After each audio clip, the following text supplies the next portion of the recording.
జై శ్రీరామ్.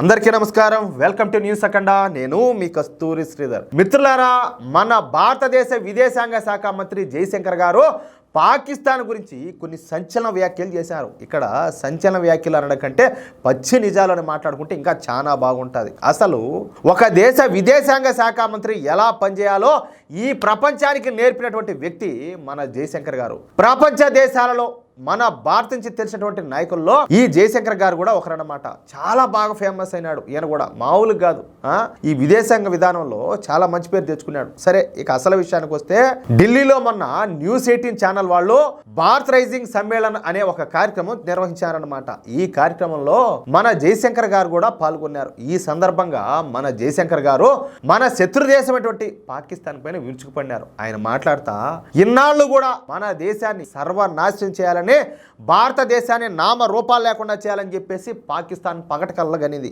అందుకోసం వేల కోట్ల రూపాయలు వెచ్చించింది కూడా. వేలాది మంది తీవ్రవాదులను, పదుల సంఖ్యలో తీవ్రవాద సంస్థలను ఏర్పాటు చేసింది. కానీ ఇన్ని చేసినప్పటికీ పాకిస్తాను పేగలిగింది మాత్రం శూన్యం. అవునా కదా? ఇప్పుడు మన కాశ్మీర్లో ప్రశాంత వాతావరణం నెలకొనింది. అప్పుడప్పుడు చెదురుమదురు ఈ సంఘటనలు తప్ప ఇప్పుడు కాశ్మీర్లో శాంతి భద్రతలు అయితే అదుపులోనే ఉన్నాయి. అయినప్పటికీ ఇప్పటికి కూడా పాకిస్తాన్ ప్రజలే భారత్లో తీవ్రవాద కార్యకలాపాలకు పాల్పడుతున్నామని చెప్పేసి బహిరంగంగా చెబుతున్నారు. అంటే మీకు అర్థం అవుతుందా?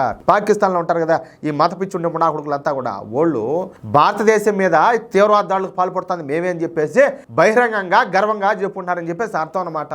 కొంతమంది పాకిస్తాన్ ప్రజలు గర్వంగా ఈ విషయం చెప్తున్నారు. అది కూడా మీడియా ముందే చెప్తున్నారు. ఇంకా పాకిస్తాను మన భారతదేశంలో తీవ్రవాద కార్యకలాపాలకు పాల్పడుతుందని చెప్పేసి నేను కొత్తగా చెప్పడానికి ఏమీ లేదు. ఎందుకంటే వాళ్ళే మాట్లాడతారు కదా, వాళ్ళ దేశ ప్రజలే చెప్తారు కదా. అవునా కదా? ఇప్పుడు నేను పాకిస్తాన్ గురించి కొత్తగా ఇంక చెప్పేది ఏముండదు.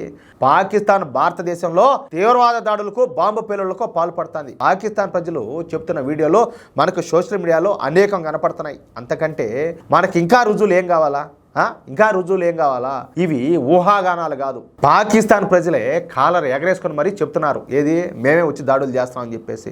పాకిస్తాన్ మనల్ని నాశనం చేయడానికి ఒక తీవ్రవాద ఇండస్ట్రీనే ఏర్పాటు చేస్తే ఇప్పుడు అదే తీవ్రవాదం పాకిస్తాన్ని తిరిగి కాటేస్తుంది. ఇప్పుడు మనం పాకిస్తాన్లో అదే చూస్తున్నాం. ఎందుకంటే ఈ బెలూచిస్తాన్ రెబల్స్, అదేవిధంగా తెహ్రీకే తాలిబాన్లు వీళ్ళంతా కూడా పాకిస్తాన్ రఫ్ ఆడిస్తారు కదా. అది ఆయన చెప్పేది. ఉగ్రవాదాన్ని పెంపొందించడం మూలంగా ఇప్పుడు పాకిస్తానే నష్టపోతుంది తప్ప భారతదేశం అయితే కాదు. తీవ్రవాదం వల్ల పాకిస్తాన్ ఇప్పుడు మూల్యం అయితే చెల్లించుకుంటుంది. సపోజ్ మీకు ఒక ఎగ్జాంపుల్ చెప్తా. పాకిస్తాన్ దేశం ముందేం చెప్తుంది? కాల్పుల విరమణ పాటిద్దామని చెప్తుంది. మళ్ళా రాత్రిలో వీళ్ళే కాల్పులు తెగబడతారు. ఎందుకంటే దొడ్డిదారినే తీవ్రవాదులు మన దేశంలోకి పంపించేదానికి. ఇట్లాంటి దేశంతో మన స్నేహంగా ఉండాలనా? ఉండొచ్చునా? అసలు ఖచ్చితంగా ఉండకూడదు. అందుకే మేము పాకిస్తాన్ దూరం పెట్టాము.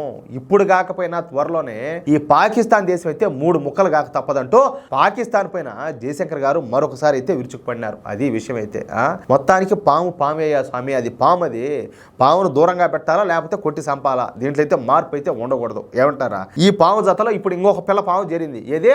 బంగ్లాదేశ్. 2 పాములే. రెండింటినే దూరంగా పెట్టాలా లేకపోతే కొట్టి చంపేయాలా? దాంట్లో మాత్రం మార్పు అయితే ఉండకూడదు. అప్పుడే మనకు రక్ష. అవునా కదా? మిత్రులారా, ఈ న్యూస్ కనుక మీకు నచ్చినట్లయితే ఖచ్చితంగా ఈ న్యూస్ నలుగురికి షేర్ చేయండి.